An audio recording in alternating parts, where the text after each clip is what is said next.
There are several things that need to be repeated, have been said over the last several days. And that statement, first of all, is to say that it is equally as misleading to say to someone, be empty, as it is to say to them, still your mind. First of all, because in all of creation there's no such thing as emptiness. And secondly, because mind is not an entity, it can neither be still or in movement. But we can explore the nature of emptiness according to our understanding, and the nature of mind according to our understanding. But as has been said, we're endeavoring now to understand this phenomena that we've no doubt experienced for ourselves, and that is to feel empty and to recognize emptiness as an absolute in ourselves. Most of us run away from it. As soon as there's an empty moment, we try to fill it with something or other. But in order to understand where we are right now, we have to use this word emptiness and look at it and understand what it means for us. To arrive at that point, we must have answered the question that was asked so very often, and that was, what happens when stillness and movement meet? What happens when our presence of being right here, right now, meets with the movement of life, that which comes into us as experiences? And we've answered that question. In one way or another, each one of us know what happens when the stillness of presence meets with the movement of life. And like the scientist looking in the microscope at the atom, recognizing that at a moment it's a dot and another moment it's a wave, and attempting to find that point where they meet, and recognizing that when they do, he himself is gone. So the dot or the wave are irrelevant, just like stillness and movement, cancelling each other out. But where do they cancel each other out? This place that we might call a void. And this is what we're going to play with, that we are playing with over these days. Several stories were told the other day, and it's part of the play. So we can't grasp anything from them. But in playing with the mind, we know very well that we do come to a point of understanding. But to do so, we have to remove what our mind considers to be anything, like we have over the years past. Dismantled what we thought a master was, dismantled what we thought a teacher was, so that we can experience the master, experience the teacher within ourselves, without the coloration, without any painting of our conditioned mind or our interpretations of it. This is what we're going to do with emptiness. It's a phenomenon. But the stories that were told, we drop into our little cauldron and see what happens with them. And the first was a story about Mullah Nasruddin. He was sitting with a group of his followers, but they were all had an air of excitement about them. And finally one of them said to him, Mullah, the fun fair is in town, can we go? And they all agreed, yes, Mullah, can we go to the fun fair? Mullah said, yes, we can go to the fun fair. He said, it's a good opportunity to have some practical experience. So they all trooped off to the fun fair. And the Mullah headed straight for the biggest kiosk that had the most expensive prizes lined up and a big bullseye.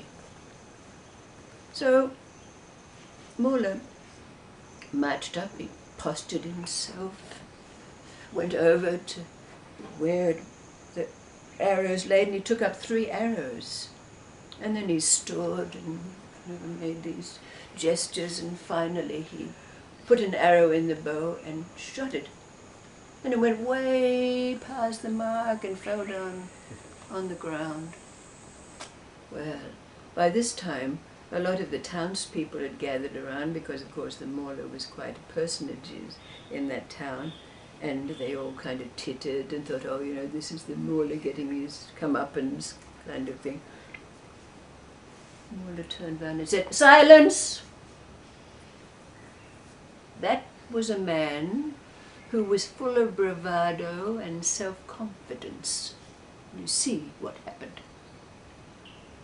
So then he took up another arrow, and he stood and he shot, and it fell well short of the mark down on the ground.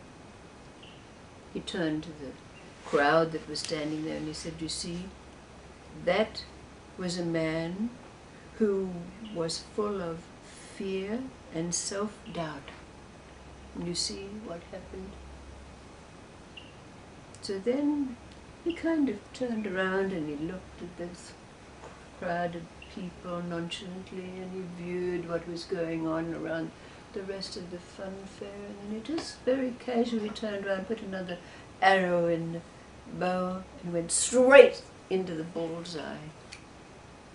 Well, very nonchalantly he went over to where all the trophies lay, and he made his choice of the most expensive one he could find. And by this time, of course, all the people were agog and they were all talking behind him. And then he turned around again. He said, "Silence!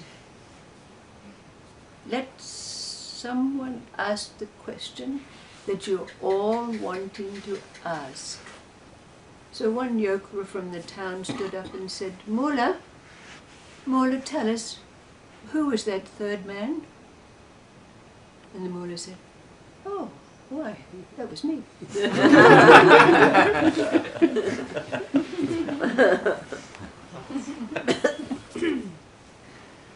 The other little anecdote that was told was about the sixth patriarch of Zen. He was called Huineng, but Huineng was just a woodcutter when he was drawn into the monastery, where he became a kitchen monk. He stirred the rice and swept the kitchen stones. But then it came the time for the fifth patriarch to choose a successor.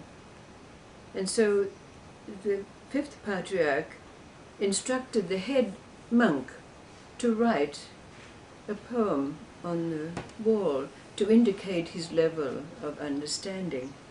So the head monk went up and wrote on the wall, "Our body is the Bodhi tree, our mind a mirror bright.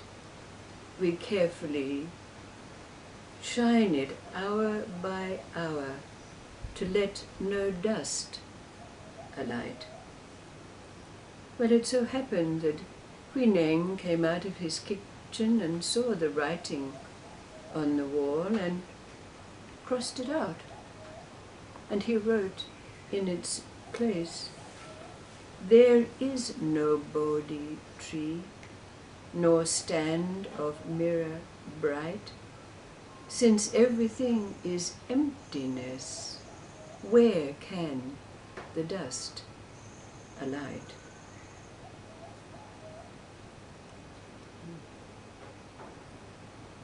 So we have this dilemma, because in the moments of our life now, in this place that we have to call stillness, presence, nowness, whatever names we like to give it,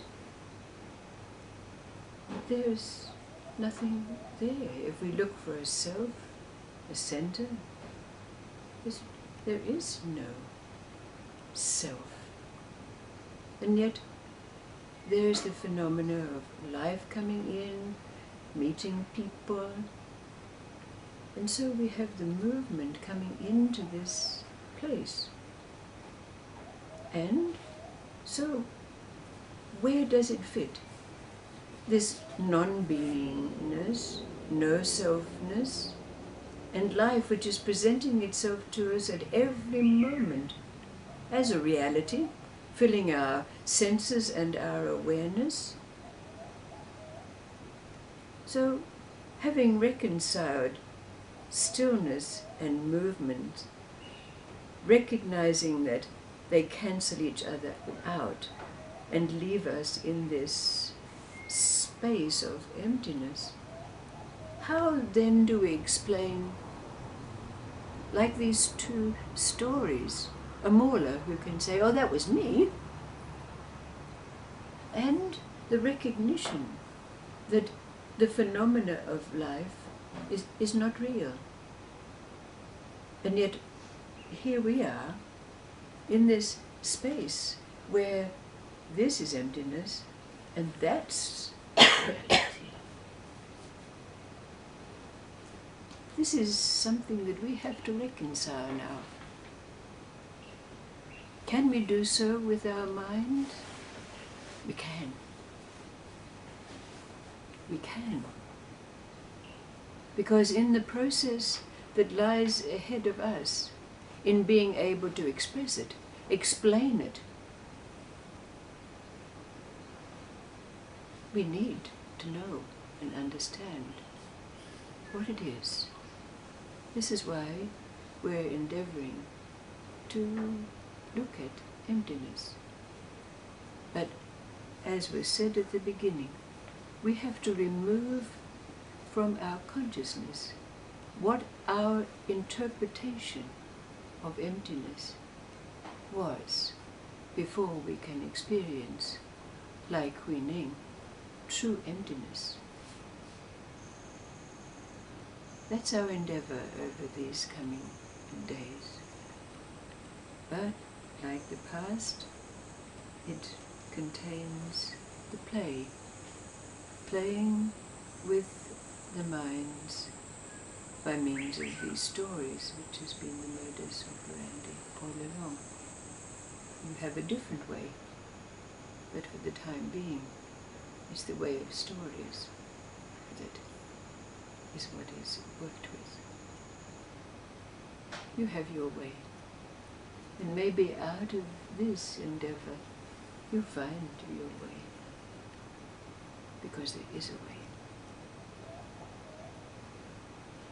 Your way. But there's only one way. I love these conundrums.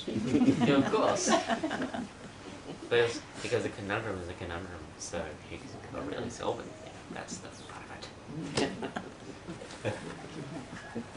But then again, so is a cup of coffee.